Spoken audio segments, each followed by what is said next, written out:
Assalamualaikum, kami dari kelompok satu izin memaparkan hasil analisis kami mengenai analisis komentar warganet terhadap gagasan demokrasi dan kepemimpinan dalam diskusi Anies Baswedan di MIT.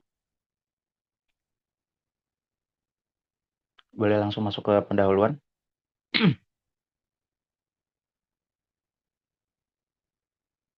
Oke, singkatnya di sebuah ruangan di Massachusetts Institute of Technology, yang dimana itu jauh dari Jakarta, seorang mahasiswa mengangkat tangan dan melontarkan pertanyaan yang jarang ditanyakan secara terbuka kepada seseorang, terutama tokoh politik. Nah, yang dimana dia itu bertanya bahwa di titik mana kompromi dalam politik itu masih bisa disebut kewajaran dan di titik mana ia berubah menjadi pengkhianatan terhadap suatu prinsip. Nah, diskusi ini memperoleh perhatian luas ya oleh forum yang menghadirkan Anies di MIT. Forum tersebut mempertemukan Anies dengan banyak mahasiswa, akademisi, serta diaspora Indonesia. Nah, pertanyaan tadi itu ditujukan kepada Anies Baswedan dalam sesi fireside chat bersama mahasiswa dan diaspora Indonesia di Boston.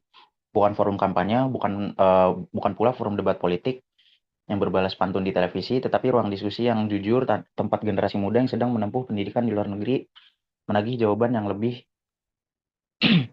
dalam yang lebih dalam dari sekedar narasi elektoral. Ini itu dari saya. Selanjutnya bisa dilanjutkan oleh.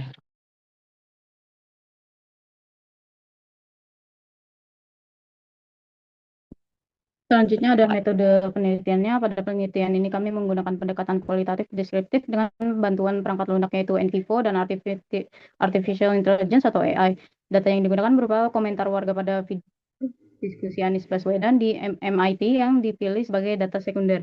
Tahap pengumpulan data dimulai dengan memilih video yang relevan, mengumpulkan komentar, melakukan data cleaning untuk menghapus spam dan komentar yang tidak relevan, kemudian menyusun data agar dapat diimpor ke dalam NVivo. Selanjutnya analisis dilakukan menggunakan beberapa fitur NVivo yaitu word frequency query, word cloud, coding dan pembentukan tema, hierarchy chart, matrix coding query, serta analisis sentimen. Setelah itu hasil visualisasi dianalisis kembali menggunakan AI sebagai alat bantu interpretasi.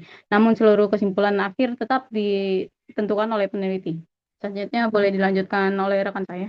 Perkenalkan, nama saya Muhammad Bait Akbar. Di sini saya akan menjelaskan hasil dan analisis. Nah, hasil analisis itu terdapat tiga ya, ada word cloud, word frequency query, dan and hierarchy chart. Langsung aja kita fokus ke gambar pertama, atau gambar ketiga yang itu yaitu pada word cloud semakin besar ukuran kata berarti semakin sering kata itu sering disebut dalam komentar.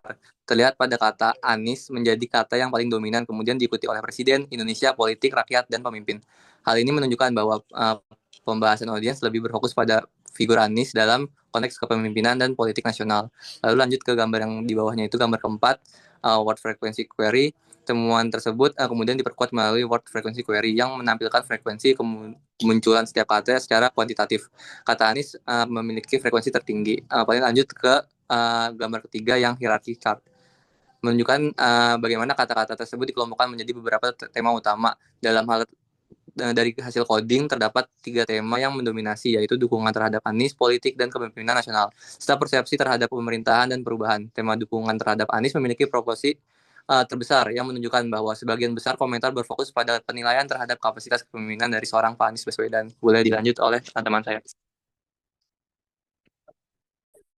Selanjutnya kita akan masuk ke matriks coding query, yaitu untuk melakukan pengujian terhadap keterkaitan langsung antara tema-tema konseptual dengan sentimen tertentu dari audiens.